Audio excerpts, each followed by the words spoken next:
But I gotta ask you about Kamala Harris. How you feel about her? She's a piece of shit. I was in California. She lacked professional competence, and she worked on it by hiking up her hemline when she needed influence rather than researching. I was out in California for 15 years doing my show when she was at her peak, and she had a reputation amongst the trial lawyers of being lazy. She just hike her skirt up and try to flirt. What up tout le monde? Bienvenue à un nouvel épisode du LDM Podcast, la discussion média avec votre animateur Marc Aristide. Aujourd'hui, de quoi qu'on va parler? On va continuer de parler des élections américaines, à savoir la lutte entre Kamala Harris et Donald Trump, savoir qui a plus de chances de remporter les présidentielles pour être à la Maison-Blanche. L'extrait que vous venez d'entendre, c'est le juge à la retraite Judge Joe Brown, qui avait des mots durs pour Kamala Harris. Ça, c'est juste un petit extrait, mais si vous écoutez l'entrevue au complet, il expose beaucoup de choses sur Kamala Harris. Mais vous ne fiez pas juste sur une entrevue, vérifiez d'autres documentaires, d'autres entrevues au sujet de Kamala Harris pour vraiment vous faire une bonne idée. Mais après avoir vu ça, je me dis que les Américains sont dans rien de bon. D'un côté, Donald Trump, on sait que s'il revient à la Maison-Blanche, il va encore sortir un paquet de conneries. S'il devait avoir une autre pandémie, on ne le souhaite pas, là, il va encore redonner des conseils stupides à la population américaine et par le fait même le monde entier. Donc, on sait que ça va être de la singerie comme son premier mandat. Mais Kamala Harris n'est pas une sainte de son côté aussi. Donc, les choses que Judge Joe Brown, il peut bien être à la retraite, mais il a tellement étudié cette femme-là que les choses qu'il révèle, c'est assez choquant. Mais je vous conseille d'aller voir l'entrevue directement. C'est dans la page Art of Dialogue. Et puis, vous cliquez sur l'épisode avec Judge Joe Brown, vous allez voir en détail ce qu'il raconte. Donc, ça s'annonce pas très bien. D'un côté, Kamala Harris a ses squelettes dans le placard. D'un côté, Donald Trump, avec toutes les accusations, toutes les choses dont il est reconnu coupable, malgré tout, il peut continuer la course jusqu'à probablement une élection. Kamala Harris a ramassé beaucoup d'argent. En 24 heures, elle a ramassé comme 81 millions. C'est du jamais vu. Puis ses donateurs sont très, très, très généreux. Donc, ils ont beaucoup d'attentes envers elle. Puis Donald Trump aussi, c'est quand même une machine à argent. Donald Trump est capable de ramasser de très, très gros fonds aussi. Et que la lutte s'annonce encore serrée. Ça peut virer du bord de Kamala Harris comme de Donald Trump. Ça reste à voir. Je veux juste souligner une petite parenthèse par rapport à un scandale qui est allé dans les médias cette semaine par rapport à Benchley Pierre-René, un gars avec qui j'ai passé une partie de mon secondaire avec. Bon, il était accusé d'être un faux conseiller en placement, qui a volé des gens sur toute sa communauté. Moi, j'ai parlé avec lui au téléphone cet après-midi. On a eu une bonne conversation d'une heure. Je pensais pas que ça allait durer ce temps-là. Puis il m'a montré des documents, il m'a expliqué sa version des faits.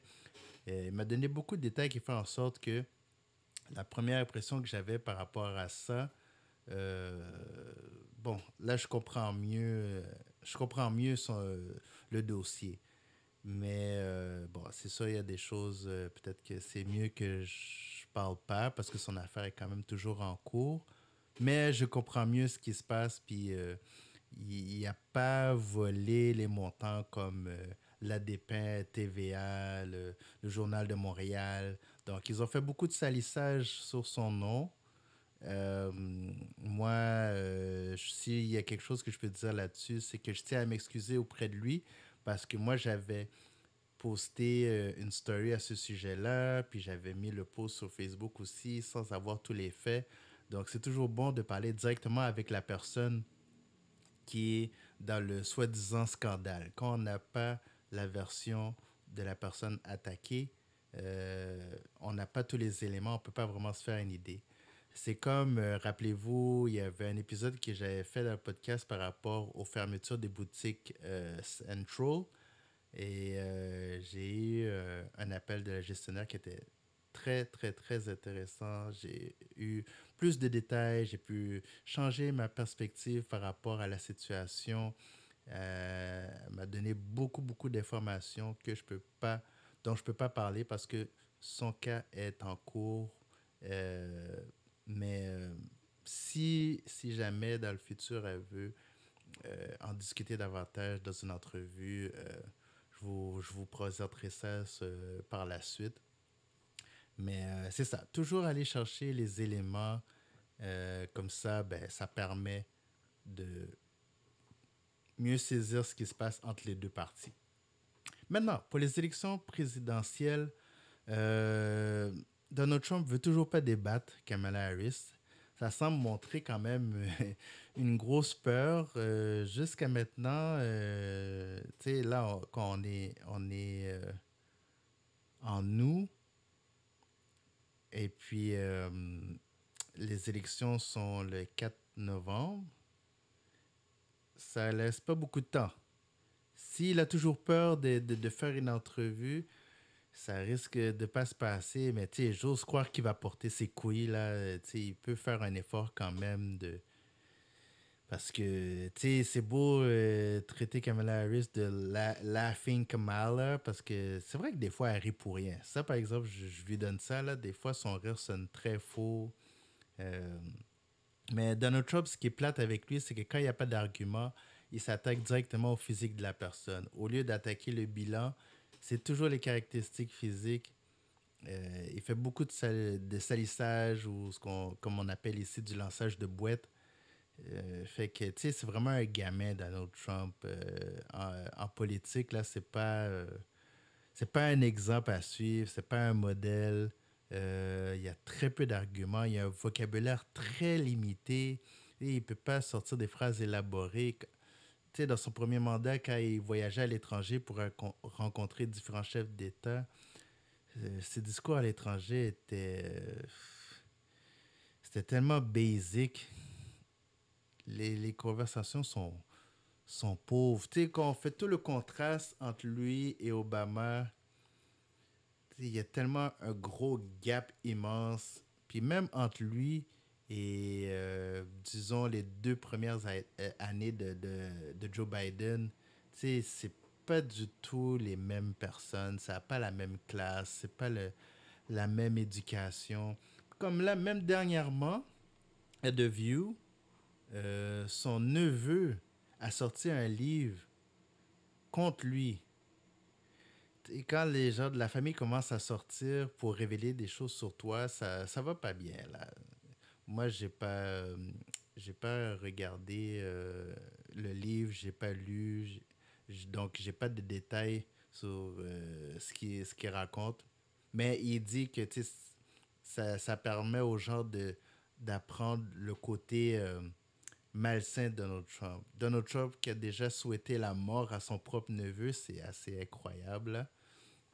Mais puis Donald Trump, bon, son équipe de presse a dit que c'est un livre truffé de mensonges, des histoires fabriquées, puis que Donald Trump est loin d'être ce genre de personne-là. Fait que ça reste quelque chose à voir. Faut lire le livre pour prendre les pour et les contre. On dit toujours qu'il faut en prendre, il faut en laisser. Donc, il faut lire le livre pour vraiment saisir qu'est-ce qu'il y en est vraiment. Mais ça regarde pas bien pour Donald Trump, qui, je crois que jusqu'à maintenant, il y a encore un petit peu le déçu par rapport au Parti démocrate, mais tout n'est pas joué. On va continuer de suivre les élections au cours des prochains jours. Dites-moi qu'est-ce que vous pensez de tout ça. Laissez-moi des commentaires que vous pouvez m'écrire à la discussion média at gmail.com. Vous pouvez laisser des commentaires audio, vidéo ou par écrit. Vous pouvez aller sur mon site www.ladiscussionmedia.com. J'aimerais bien vous lire, voir qu'est-ce que vous pensez de ce qui se passe ces dernières semaines. Je vais vous laisser sur un extrait que j'aime beaucoup de Kamala Harris. Je pense qu'elle a quand même bien résumé le personnage de Donald Trump en quelques secondes, ce qui est assez incroyable. Et puis, on peut bien lui reprocher des choses. J'espère que, surtout la population noire aux États-Unis, j'espère qu'ils ne vont pas voter par émotion, mais qu'ils vont voter avec la logique, avec leur tête. Parce que le cœur n'a pas toujours raison. Si vous voulez voter pour Kamala Harris parce que c'est une femme, parce que ça va faire l'histoire, c'est une personne de couleur, OK, c'est vrai, ça reste un fait, mais est-ce que c'est assez suffisant pour faire pencher la balance? Bien sûr que non. Et c'est sûr que ça aiderait beaucoup qu'il y ait au moins 3 débats là, avant les élections. Fait que on va voir qu'est-ce qui va se passer avec Donald Trump, s'il va changer d'idée. Mais en tout cas, j'ai hâte de vous lire, j'ai hâte de savoir qu'est-ce que vous pensez. Et on se revoit à un prochain épisode. Ciao! I was an elected attorney general and an elected district attorney. And before that, I was a courtroom prosecutor. So in those roles, I took on perpetrators of all kinds.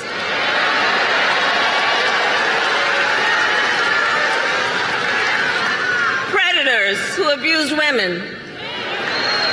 Fraudsters who ripped off consumers.